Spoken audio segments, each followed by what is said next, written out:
Hey guys, this is Mr. C, a layman, Mr. Cologne from Reinforce My Faith, getting ready and very excited for the upcoming book study on Case for Jesus. And as such, I wanted to, while I'm reading it, take some bits and pieces that I found it interesting and share it with you guys in a wider context, to a wider audience. And this is a takeaway I found from chapter 9. Did Jesus think he was God, from the book? Brent Petre's The Case for Jesus, the Biblical and Historical Evidence for Christ. And this is the example of Jesus stilling the storm or Christ calming the storm, something that is found in the Synoptic Gospels. And the Synoptic Gospels are the Gospels that are very similar compared to John, although they're all tell the story of Christ. But we have Matthew, Mark, and Luke. And the stilling of the storm, we're going to take Mark's account as the primary account. It's also the one that's probably written before the other two. And as such, if we move on, we want to invite you to the book study to join us, and so we can further discuss this in when we get to the chapter, and also have fellowship and different insights from different individuals. And at the end of the day, reinforce your faith. All right, the text itself, we're going to take it from St. Mark's Gospel, and reads from chapter 4, verses 35 to 41. And it reads as follows. On that day, when the evening had come, Jesus said to his disciples, let us go across to the other side. And leaving the crowd, they took him, and with them, just as he was in the boat, and other boats were with him. And a great storm of wind arose, and the waves beat into the boat, so that the boat was already filling. But he was in the stern, asleep on the cushion, and they woke him and said to him, Teacher, or Rabbi, do you not care if we perish? And he awoke, that is Jesus, and rebuked the wind, and said to the sea, Peace, be still. And the wind ceased, and there was a great calm. He said to them, Why are you afraid? Have you no faith? And they were filled with awe, and they said to one another, Who then is this that even the wind and sea obey him? So very interesting words there. And we have here a synopsis from the Gospels we talked about. Matthew here, MT, Mark, MK, and then Luke, LK.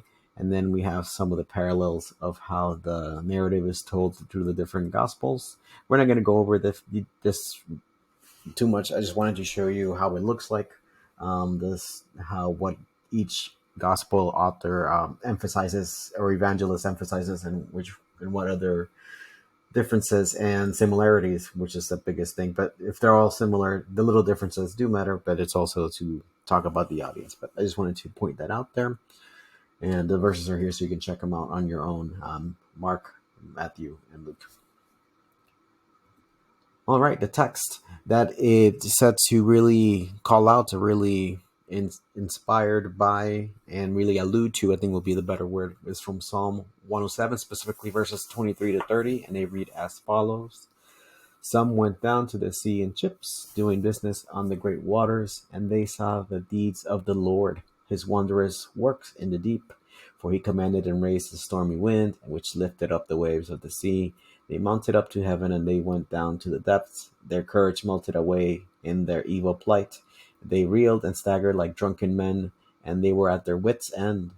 Then they cried out to the Lord in their trouble, and he delivered them from their distress. He made the storm be still, and the waves of the sea were hushed.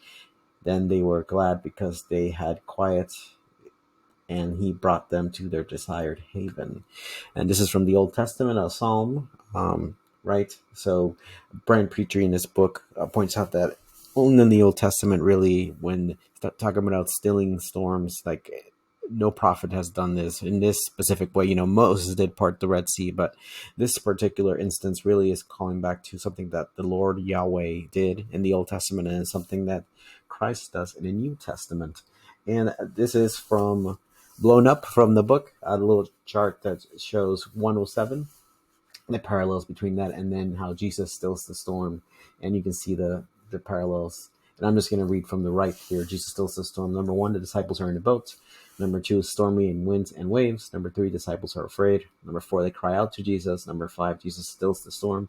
And 6, there was a great calm. So they all have those common components, and you see how it parallels to something the Lord did. So really highlighting the biblical authors, synoptic authors, really want you to think of Yahweh when this story is there. You can read it on a surface level, and plain understanding, right? Jesus still in the storm, so Jesus shows his mastery over nature, but it also has that deeper and more important meaning about the Jewishness of the Hebrew text there of the Old Testament and how it parallels and correlates to Yahweh. And this is the text we just read from Mark, and these are some notes from the Ignatius Study Bible that I just wanted to point out. This is from Mark's account, and the notes read as follows: Jesus manifests his divinity by exercising authority over nature. According to the Old Testament, God alone has the power to subdue the raging seas. This biblical background alarms the disciples and prompts their question: Who is this then?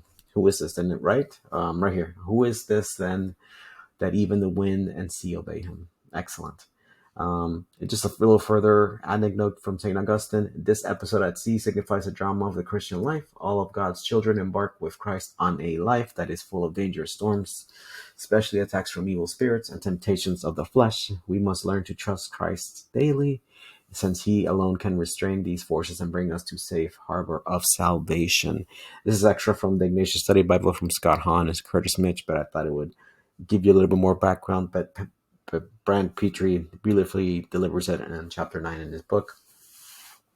Before we leave, here's Matthew 8:23, and here's just the text if you want to read it on the right there. 23-27, the notes are as follows: Jesus stilling the storm parallels the experience of Jonah in the Old Testament. And let me read this and then I'll go into what Brand Pitre talks about Jonah in the book, which I found interesting and I did not realize. But all right, so from the notes, it says, number 1, both set sail on a boat. Number 2, both are caught up in a storm on the sea. Number 3, both are found asleep. Number 4, both are accompanied by frightened sailors. Number 5, both groups of sailors call upon the Lord for deliverance. Number 6, both are instrumental in bringing the great calm. And 7, and the sailors in both episodes marveled at the outcome. And then it just further says that Jesus identified as a new Noah in Matthew's gospel. What I wanted to highlight here is that Brand Pitre talks about Jonah being in the belly of the sea fish or the whale, and how it's not explicit in the text, but it's almost hinted at that Jonah died. So Jonah died in that fish belly. He did not survive that. And then when he was spit out, when he was released, he was resuscitated, not resurrected, but resuscitated and reawakened. So similarly, how Christ died and goes into the depths, right? Christ died for our sins and he is raised up. A similar thing happened to Jonah. It's not a resurrection, it's a resuscitation in Jonah's case, but it's very interesting in that those parallels, and it also calls into question our popular notion of when Jesus talks about the sign of Noah. What is that sign of Noah? Sign of Jonah. The sign of Jonah. What is that? So very interesting that how that has to do with the resurrection. All right, guys, that's just a little excerpt from the book, The Case for Jesus by Brand Pitre. We're going to do a book study on it starting soon. It's going to be on Thursdays at 7. Please join us. Follow the links below. Click on the link there. It's easy. It takes you to the page and tells you what to do and how to sign up. So this has been Mr. C, Mr. Cologne, a layman from Reinforce My Faith, inviting you to join us on this journey. Subscribe, like, take care. Hope to see you there, and seek the true, the good, and the beautiful. God bless.